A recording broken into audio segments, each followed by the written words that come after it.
It's less than 40 days before a change of government from President Muhammadu Buhari to President-elect Bola Tinubu. And one of the goals of the President-elect is to grow income for families. Well, the question is, how smooth is the road to prosperity, especially with the latest warning from the International Monetary Fund, IMF, that global economic growth will slow from 3.4% that was last year to 2.8% this year.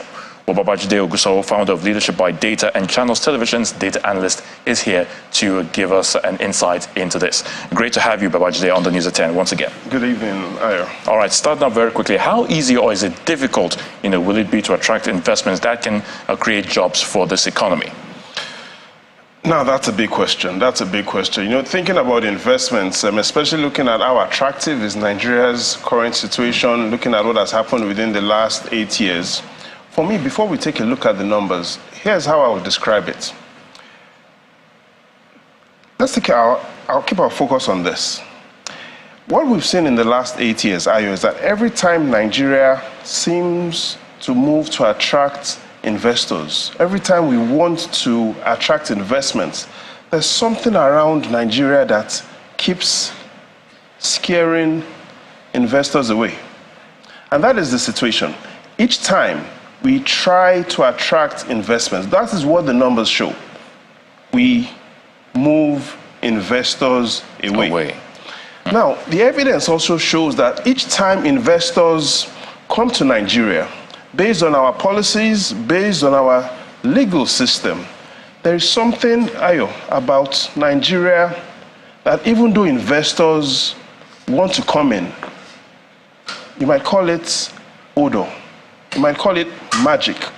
But what the evidence of the numbers we're about to see shows that there is clearly something about Nigeria that makes it hard for investors to come in.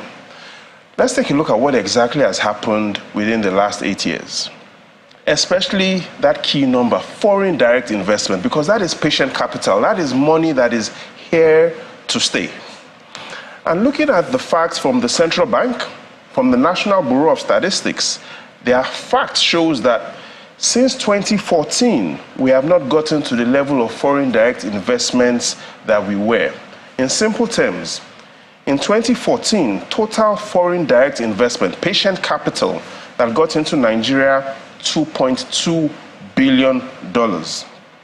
Since then, we haven't gotten to that point. What we've seen, Ayo, is we've seen a decline. It's been volatile. First, look at what has happened in each of those years. You see, 2015, it dropped to $1.4 billion. 2016, a further drop. 2017, less than $1 billion. Look at what has happened in the last 2 years. That is the first time in recent history that we've seen 2 consecutive years of less than $1 billion. I'm talking about focusing on 2021, only $699 million, and 2022, $468 million. You'll notice that looking at that history, we haven't seen 2 consecutive years of less than $1 billion. In summary terms, like I started, there's clearly something going on in Nigeria that makes it difficult for investors to bring in their money. And so the challenge of the government, of the new government, will be, how do you reverse the trend?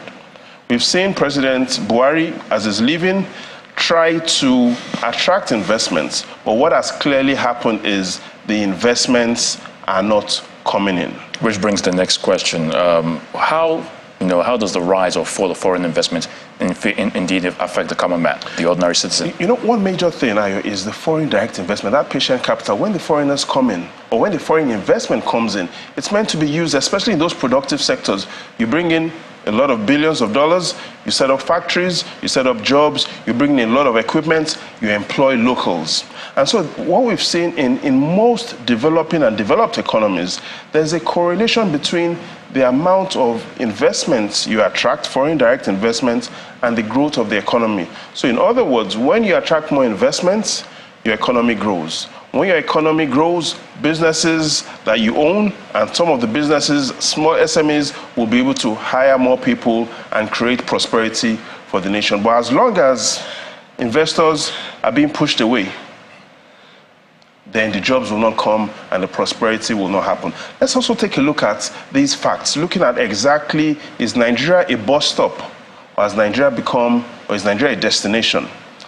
The evidence shows that at the moment, Nigeria is not a destination. Nigeria is just a bus stop. What do I mean? Between May 2015 and December last year, the evidence from the central bank shows that $86 billion has been invested in Nigeria. That seems like good news. The challenge is only 7.4 billion out of this amount is long-term money, foreign direct investments.